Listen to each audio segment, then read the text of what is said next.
추석 명절마다 언론에 등장하는 표현이 있죠. 민족 대이동이다. 민족 대이동.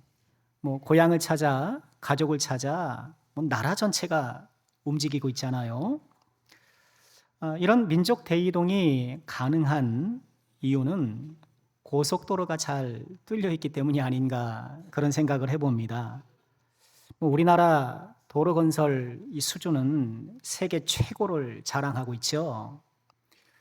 저도 고속도로를 달릴 때마다 이야, 길을 이렇게 잘 해놨네, 감탄할 때가 한두 번이 아니에요. 그러고 보면 우리나라는 매 시대마다 그 시대에 필요한 고속도로를 건설해 왔던 것 같습니다. 산업화 시대에는 말 그대로 자동차 고속도로가 건설되었죠. 1968년 경인고속도로 개통 이후 70년에 경부고속도로, 호남고속도로, 연이어 고속도로가 개통되었고요. 지금도 전 국토 곳곳에는 그물망처럼 도로 건축이 한창입니다. 말 그대로 일일 생활권이 되었죠. 어지간하면 좀 피곤은 해도 하루의 일을 볼 수 있는 그런 시대가 벌써부터 되었지요. 2000년대쯤으로 생각되는데요. 이런 산업화 시대 이후 이른바 지식정보화 시대라고 하면서 인터넷망이 구축되기 시작했습니다. 초고속 인터넷 고속도로죠. 우리나라가 이 망이 잘 펼쳐져 있어서 어디 가서든 인터넷을 사용하는데 어려움이 없어요. 세계 최고 수준의 속도를 자랑하고요. 그리고 이제는 AI 기반 첨단 산업 시대로 접어들었다고 하면서요. 에너지 고속도로 확충을 이야기하기 시작합니다. 아마 현 정부가 에너지 고속도로 확충을 국정과제로 삼았다고 하는데요. 이 첨단 산업에 전기가 그렇게 많이 든대요. 이런 첨단 산업의 핵심 부품 가운데 하나가 반도체잖아요. 반도체는 먼지 하나도 들어가지 않아야 하기 때문에 24시간 공기를 정화시키고 온도 습도를 제어하고 정전을 방지하고 계속해서 이 전기를 사용한다는 거예요. 확인이 필요합니다만 일각에서는 삼성전자 평택 공장 하나 돌리는데 중형도시 수준의 전력이 필요하다, 그런 이야기도 있어요. 또 데이터 센터만 하더라도 이게 항상 켜져 있어야 되잖아요. 요즘 챗 GPT 많이들 사용하시는데 내가 하나 검색하려고 클릭하는 순간 그것을 연산하기 위해서 엄청난 전력이 소비된다는 거예요. 또 이 데이터 센터를 또 서버를 또 보관하기 위해서 엄청난 발열량이 있기 때문에 냉각수를 돌려야 되고 이러면서 전기가 엄청 사용된다는 거예요.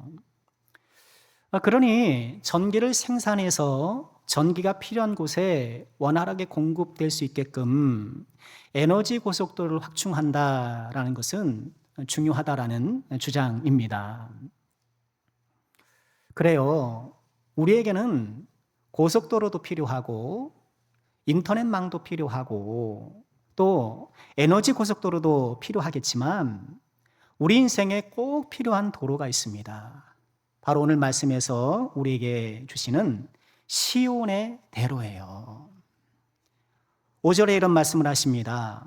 주께 힘을 얻고 그 마음에 시온의 대로가 있는 자는 복이 있나이다. 이스라엘 백성들은 절기마다 예루살렘을 방문했습니다. 북쪽 갈릴리에서 출발했던 사람들은요, 요단 계곡을 따라서 쭉 내려와서 여리고에서 다시 예루살렘으로 올라가는 이 길을 택했다고 해요. 중간에 사마리아가 있기 때문에 그걸 피하려고 이렇게 우회하는 도로를 주로 사용한 것으로 보이는데요. 우리 누가복음 선한 사마리안 이야기를 보면 강도 만난 자가 예루살렘에서 여리고로 내려가다가 사고를 당하잖아요. 근데 역으로 여리고에서 예루살렘으로 올라가는 그 길, 이렇게 하나님의 성전을 향하여서 올라가는 그 길을 사람들은 시온을 향한 길, 시온의 길 이렇게 불렀는데요. 오늘 우리가 읽은 이 시편에서 이 길은요, 그런 물리적인 길이 아니라 우리 마음에 있는 시온의 대로, 다시 말해서 하나님을 갈망하는 마음의 길, 하나님을 간절히 소망하는 마음의 길이 시온의 대로라는 거예요. 여러분 어떠신가요? 나는 주님을 향해 나아가는 시온의 대로가 잘 닦여 있는가? 언제 한 번은 대로를 닦아놓은 것 같긴 한데 내가 그 길을 유지하고 보수하는 데 소홀하다 보니까 잡초가 무성하고 돌뿌리가 도출되어 있고 길이 있는지 많은지도 모르겠고 그런 상황은 아닌가? 오늘 또 타지에서 고향을 찾아오신 분들이 많이 계시는데 얼마나 시간이 걸렸는지 모르겠어요. 아마 좀 많이 막혔죠. 고속도로를 타고 오다 보면 이런 명절에 막힐 때가 참 많아요. 그런데 이상하게 어느 순간에 또 뻥 뚫려요. 그래서 쭉 뚫리는 구간에 오게 되면 아니 도대체 왜 막힌 거야? 그렇지 않습니까? 아니 이렇게 잘 나가는데 도대체 왜 지금까지 막힌 거야? 그런 생각을 하게 되는데요. 혹시 하나님의 임재를 갈망하는 내 마음의 시온의 대로가 명절 고속도로처럼 정체되어 있고 막혀 있다면 오늘 이 시간 함께 말씀을 묵상함을 통하여서 뻥 뚫리는 은혜, 시원하게 열리는 주님의 은혜가 있게 되기를 주의 이름으로 축원합니다. 시온의 대로를 수축하는 것이야말로 우리 인생의 큰 복이다 말씀하고 있는데요. 더불어 오는 말씀은요, 이 시온의 대로를 수축한 사람들이 어떤 복을 누리는가 우리에게 약속해 주고 계셔요. 어떤 축복일까요? 첫 번째는요, 눈물 골짜기에서도 많은 샘을 누리는 축복입니다. 우리 6절 말씀 우리 함께 읽어볼까요? 함께 하죠. 그들이 눈물 골짜기로 지날 때에 그곳에 많은 샘이 있을 것이며 이른 비가 복을 채워주나이다. 아멘. 눈물 골짜기는 어떤 학자들에 따르면 아마 실존했던 골짜기가 아니겠는가 그렇게 보기도 합니다만 대부분 우리 인생을 은유한 것으로 봅니다. 그렇죠.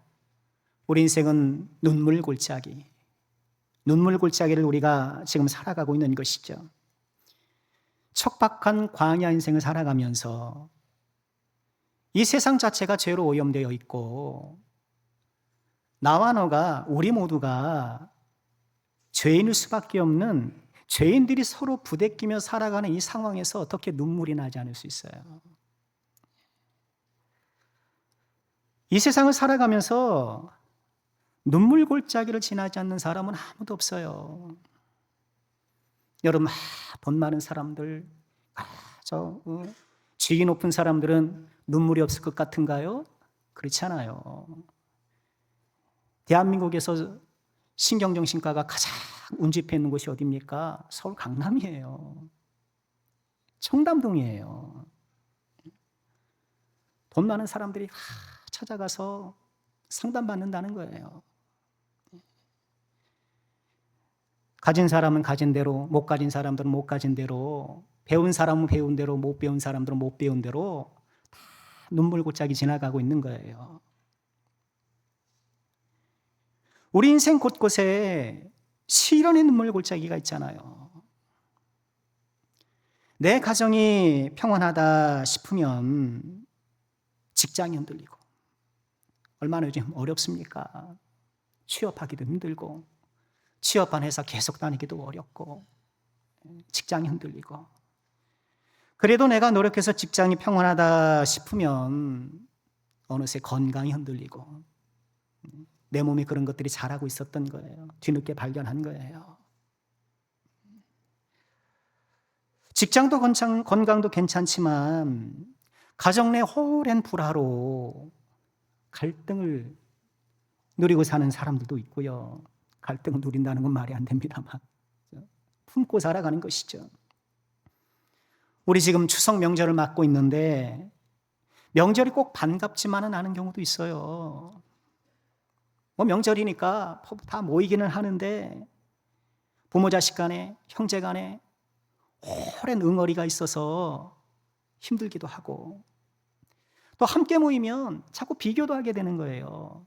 누구는 어떻게 사네, 누구는 대학교 어디 갔네, 뭐 취업을 어떻게, 돈 얼마 버네, 그러면서 괜히 비교하면서 마음이 위축되기도 하고 불편하기도 하고. 우리가 살아가는 이 세상은 특히나 영적으로 척박한 눈물 골짜기가 아닌가. 하나님을 대적하는 눈물 골짜기. 우리가 지금 그 세상을 살아가고 있는 거예요. 우리 시대를 향해서 기도해야 되고 이 나라와 민족을 위해서 기도해야 돼요. 철저하게 하나님을 배제시키며 살아가는 세상. 그저 고속도로 뻥뻥 뚫리면 되는 줄 알고, 초고속 인터넷 잘 되면 된 줄 알고, 에너지 쫙쫙쫙쫙 이동되면 그게 다인 줄 알고, 시온의 대로에는 1도 관심 없고 멸망의 대로로 향해 치닫고 있는, 그리고 그 사실조차도 모르는 영적으로 척박한 눈물의 골짜기를 우리가 살아가고 있는 것이잖아요. 부목사님하고 대화 중에 이런 말씀을 하시더라고요. 먼저 교회에서 섬길 때 주일학교 학부모에게 항의 전화를 받았대요. 왜 교회에서 지옥을 가르치냐. 그분이 뭘 모르시니까 그러신 거죠. 왜 교회에서 지옥을 가르치냐. 교회 가면 좋은 말만 해줘야지. 아니, 우리 애들이 교회 갔는데 좋은 얘기만 해줘야 되지 왜 지옥 얘기하냐는 거예요. 세상이 이렇게 영적으로 척박한 곳이에요. 시련의 눈물 골짜기를 지나는 우리들, 영적으로 척박해서 하나님을 배제시키는 이 영적 눈물의 골짜기를 지나는 우리들, 그렇기 때문에 우리는 어떻게 해야 돼요? 더 시온의 대로를 갈고 닦아야 되는 거예요. 눈물 골짜기 가운데서도 마음의 시온의 대로가 쫙 펼쳐진 사람에게 우리 하나님께서 축복을 약속해 주시는데, 그 축복이 어떤 축복이에요? 이 골짜기에서도 많은 샘을 발견하는 거예요.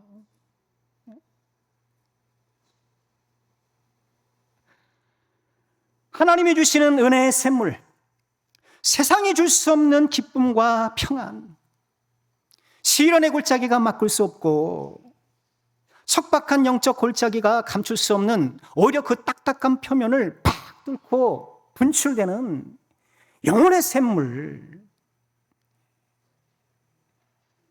우리가 이 은혜를 소망하고 이 은혜를 누려야 되지 않을까요?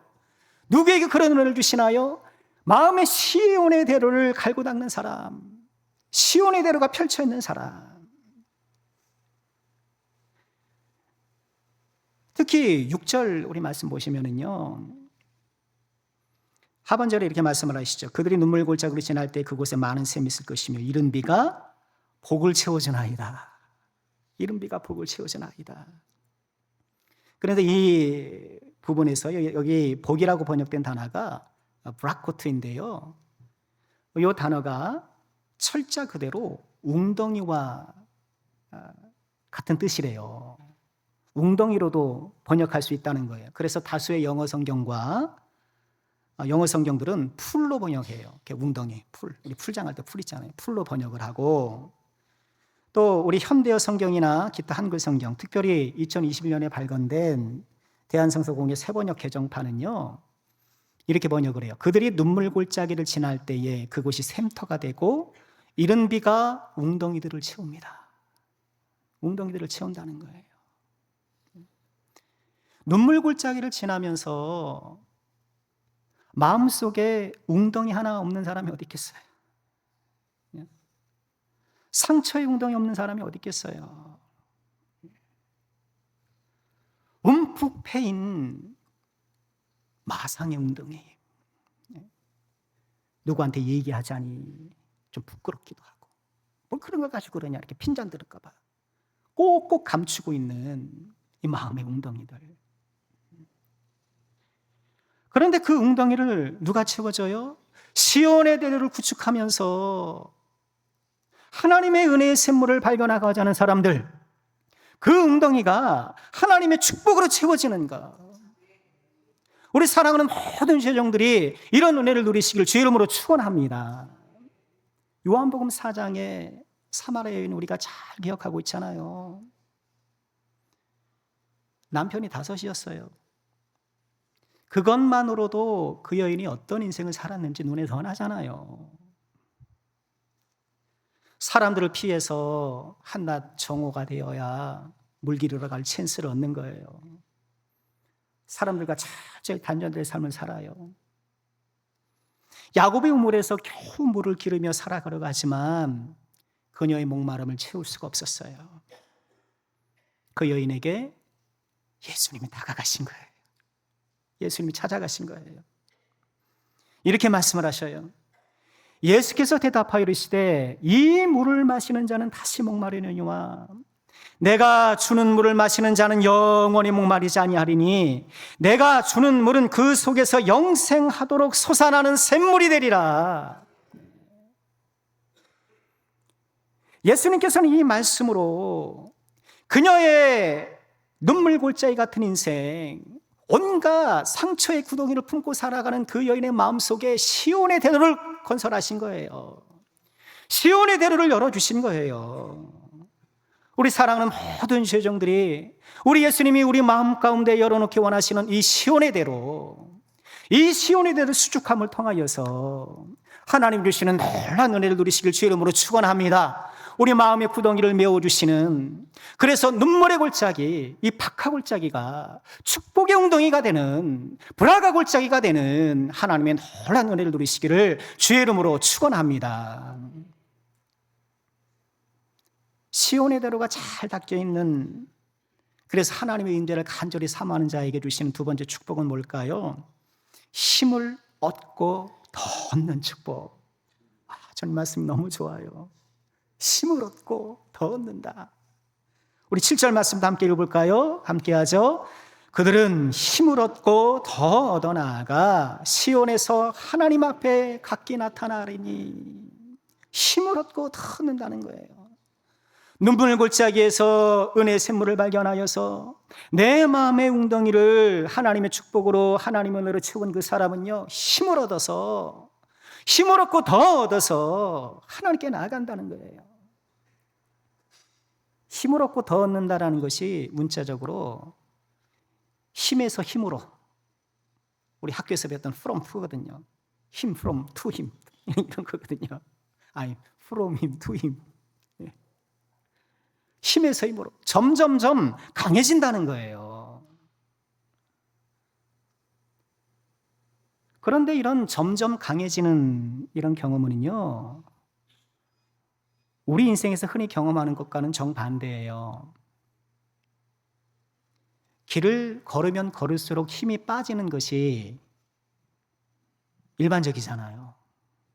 그렇잖아요. 육체적 힘도 그렇고요. 우리 마음의 힘도 그래요.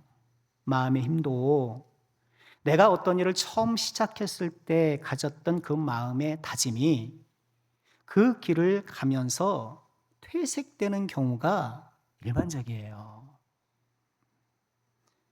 처음 내가 직장에 출근했을 때, 내가 그래 직업 소명을 통해서 하나님 영광이 한번 살아보리라. 우리 믿음의 다짐을 하다가도 어느새 경쟁하고 또 실적을 추구하다 보니까 편법과 또 타협에 빠지기 쉽고,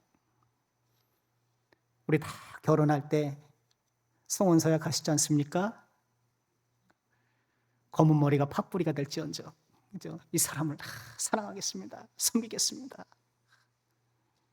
그렇게 다짐하고 결단했지만 살다 보니까 배려보다는 비교하게 되고, 감사하기보다는 불평불만하게 되고, 우리가 주님을 처음 만났을 때, 내가 주를 처음 만났을 때, 주님을 처음 만났을 때, 그래, 오직 믿음의 한 길만 걷겠다, 내가 주님만을 섬기겠다라고 다짐했지만, 지금의 우리의 모습이, 내가 직분을 처음 받았을 때, 이 직분에 부끄럽지 않은 사람이 되겠다 결심했지만, 시간이 지나면서 마음 힘이 빠지는 거예요. 우리가 죄인이라서 그래요. 여러분 너무 정죄하지 않아도 돼요. 우리가 다시 일어서면 되고 다시 힘을 내는 것이 되는 것이지. 제 딴에 갖고 있는 인생 좌우명이 하나 있어요. 일전에도 소개했습니다만, 늘 처음처럼 늘 마지막처럼. 근데 처음처럼이라는 소주가 있다고 그러더라고요. 모르는 사람은 이 목사님 참 저거 좋아하나? 주님 말고 다른 주님이 있나? 그러는지 모르겠는데요. 늘 처음처럼 늘 마지막처럼. 나름 그럴듯한 표를 내세워놓고 있지만, 처음 목사가 되었을 때, 우리 남성께 처음 부름 받았을 때, 내가 그 마음을 계속 유지하고 있는가? 그 마음의 힘을 계속 붙들고 있는가? 부끄러운 게 솔직한 심정이죠. 늘 처음처럼 늘 마지막처럼 다시 한번 심기일전에서, 날마다 심기일전에서 목양에 전념해야겠다, 그런 다짐을 해봐요. 이사야 선지자가 이런 예언을 했어요. 오직 여호와를 앙망하는 자는 새 힘을 얻으리니 독수리가 날개치며 올라가며 얻을 것이요 다른 박질하여도 곤비하지 아니하고 걸어가도 피곤하지 아니하리라. 얼마나 귀한 말씀이에요. 말씀은 귀한데 이 말씀의 거울에 우리를 비춰보면, 나를 비춰보면 독수리의 힘은커녕 참새 힘도 없고, 올라가기는커녕 자꾸 추락하는 것 같고, 곤비하지 않고 피곤하지 않기는커녕 그저 내가 예배 1시간 나와서 드리는 거, 그거 겨우 내가 해낼 때가 있고, 원인이 무엇일까? 31절 그 말씀 자체가 이야기하고 있는 거예요. 오직 여호와를 앙망하는 자. 오늘 말씀의 표현에 따르면 시온의 대로가 그 마음에 수축된 자.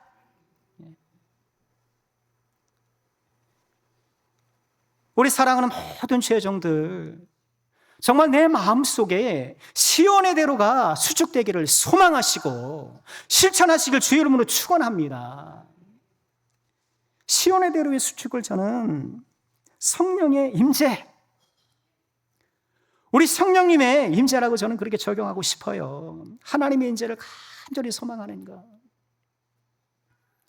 우리 인생의 모든, 우리의 발걸음을 무겁게 하는 그 모든 것들이, 우린 그렇잖아요. 이 문제의 족쇄가 풀리면 나는 자유로워질 거야. 우린 그렇게 생각하잖아요. 그러나 문제의 족쇄가 풀리는 것은 순간이에요. 순간입니다. 풀렸다가, 맥혔다 풀렸다가 반복되는 거예요. 새만금의 파도가 반복되는 것처럼 우리 인생의 문제는 항상 반복되기 마련인 거예요. 그래서 우리는 문제의 족쇄가 풀리기도 기도해야 되겠지만, 그러나 문제의 족쇄에도 불구하고 하나님 향해 뛰어나가고 하나님 향해 날아오르고, 그런 힘이 우리에게 있어야 되는 거예요. 그 힘을 누가 주셔요? 하나님께서 성령 우리에게 주시는 거예요. 하나님께서 사람을 흙으로 빚으시고 그 코에 생기를 불어넣어 주신 것처럼, 하나님께서 빚으신 그 첫 인간이 이목구기가 선명하고 사지육체가 분명하고 오장육부가 다 담겨 있고 그랬을 것 아닙니까? 그러나 그거는 부족하다는 거예요. 뭐예요? 하나님께서 생기를 불어넣어 주시는 거예요. 우리가 예배를 드리고 봉사를 하고 이러는 신앙의 외형을 갖추는 것은 굉장히 중요해요. 그런데 이 사람의 몸에 생기를 불어넣으셨던 것처럼 우리의 모든 신앙의 몸에, 우리 믿음 생활의 몸에 성령의 바람이 불어야 되는 거예요. 부활하신 예수님께서 두려움에 떨고 오는 제자들을 찾아오셔서 맨 처음 하신 것이 무엇입니까? 숨을 내쉬며 이르시되 성령을 받으라. 성령을 받으라. 우리가 시온의 대로를 수축하여서 우리가 나아갈 곳, 바로 하나님의 놀라운 임재, 우리 하나님께서 성령 우리 가운데 역사하시는 성령의 그 생명 되심, 우리 하나님의 은혜 베풀어 주심, 우리가 그것을 소망해야 되는 거예요. 어떻게 해야 될까요? 기도해야 돼요. 기도해야 돼요. 시온의 대로는 기도의 대로예요. 시온의 대로는 기도의 대로입니다. 우리 마지막 8절에 이렇게 노래하고 있죠. 만군의 하나님 여호와여 내 기도를 들으소서, 야곱의 하나님이여 귀를 기울이소서. 시온의 대로는 기도의 대로예요. 기도 외에는 시온의 대로를 닦을 방법이 없는 거예요. 하나님의 임재, 그 성령의 놀라신 은총, 그것은 기도의 대로를 통해서 우리에게 다가오는 거예요. 우리 사랑하는 모든 남성계 권속들, 하나님께로 나아가는 이 시온의 대로를 기도의 대로로 수족하셔서 기도를 통해서 유지하시고 보수하셔서 하나님의 놀라운 임재 축복을 누리시기를 주의 이름으로 축원합니다. 마지막으로 시온의 대로를 수축한 한 사람의 이야기를 나누고 싶습니다. 여호사밧이라는 유대 왕이에요. 요즘 우리가 역대하 말씀을 매일 성경 본문 따라서 새벽에 묵상하고 있잖아요. 여호사밧 이야기가 이제 어제 토요일부터 시작됐는데 남유다 네 번째 왕으로요, 히스기야 요시와 더불어서 3대 선왕으로 손꼽히는 훌륭한 왕이에요. 여호사밧이 왕에 오르면서 나는 어떤 왕이 되어야 될까? 나의 치세는 어떤 치세가 되어야 될까? 그런 고민을 했던 것 같아요. 당연히 해야 되겠죠. 우리 임직선거를 앞두고 있는데 기도하시는 분들, 나는 어떤 장로가 되어야 될까? 나는 어떤 권사가 되어야 될까? 어떤 집사가 되어야 될까? 그런 생각을 해야 되잖아요. 여호사밧이 나는 어떤 왕이 되어야 될까 하면서 그 치세의 방향을 이렇게 정해요. 17장 3절에 보면 여호와께서 여호사밧과 함께 하셨으니 이는 그가 그의 조상 다윗의 처음 길로 행했다. 나는 다윗의 길로 갈 거야. 내 치세는 이 방향으로 나는 정했어. 정한 거예요. 그리고 이어서 성경은요, 여호사밧이 6절에 보면 전심으로 여호와의 길을 걸었다. 방향을 딱 정한 거예요. 그리고 그 방향을 향해서 어떻게 해요? 전심으로. 앞서 3절에서는 다윗의 처음 길, 다윗의 길이라고 얘기했잖아요. 근데 6절로 넘어오면서 다윗의 길이 여호와의 길로 이렇게 부연 설명이 돼요. 그게 여호와의 길이야, 이 말씀해 주는 거죠. 여호와의 길로 딱 정하고 다윗의 길로 딱 정하고 전심으로 거기에 달려갔다는 거예요. 여러분, 우리의 문제가 뭐예요? 우리 인생의 길을, 믿음의 길, 예수의 길로 설정하는 일이 드물어요. 교회 다니는 거예요. 믿음 생활하는 거예요.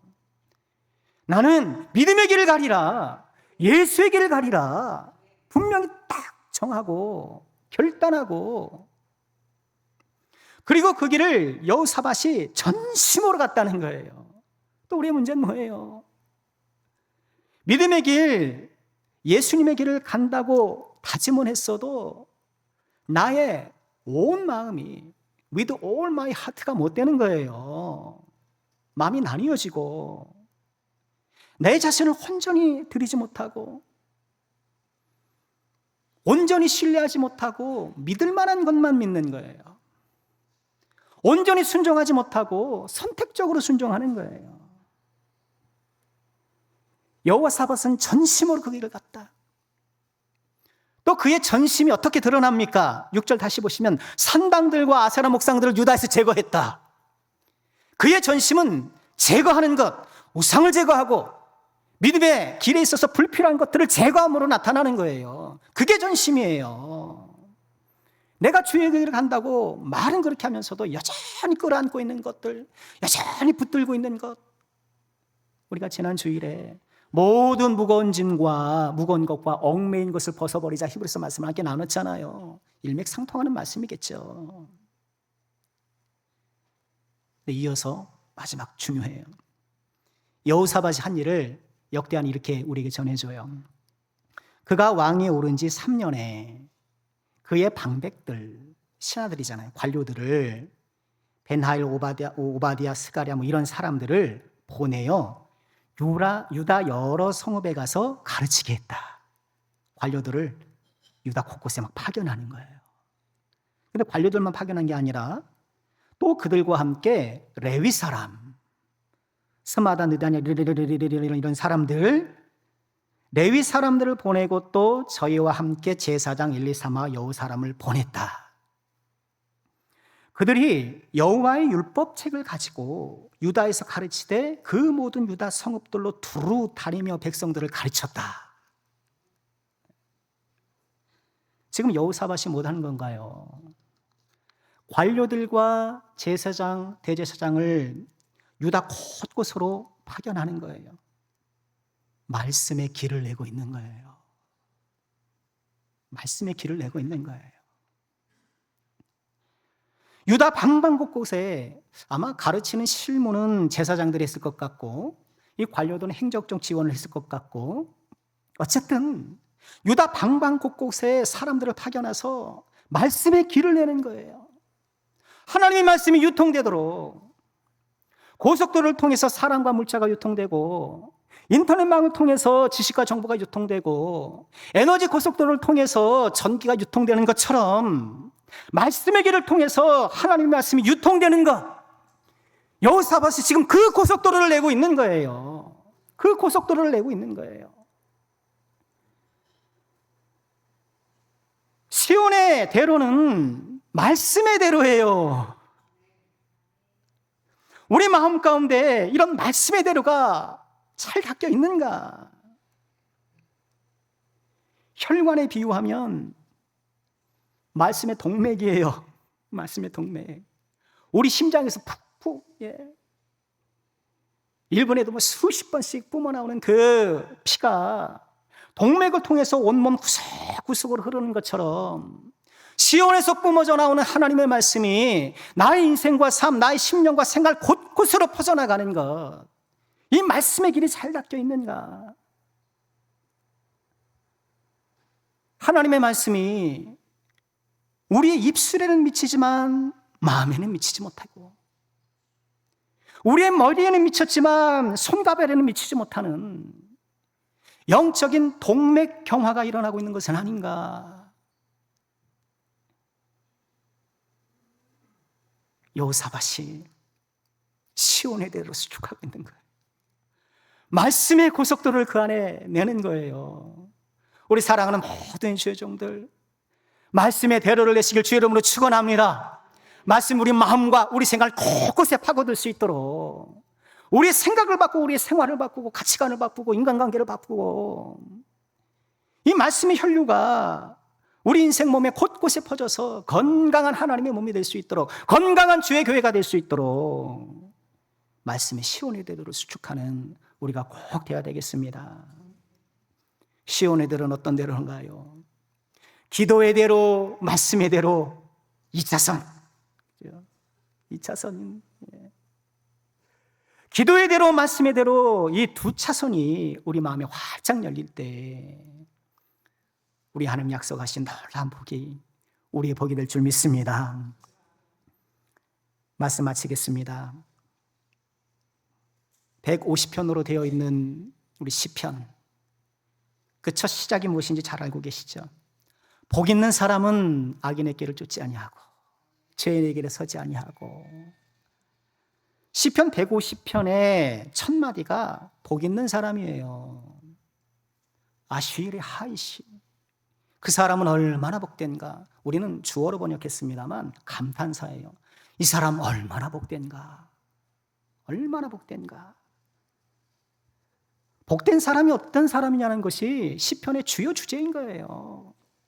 하나님께 찬양하는 자, 하나님께 탄식하는 자, 하나님 앞에 속상한 모든 것 고백하는 자, 결국 그런 사람이 복 있는 사람이라는 거예요.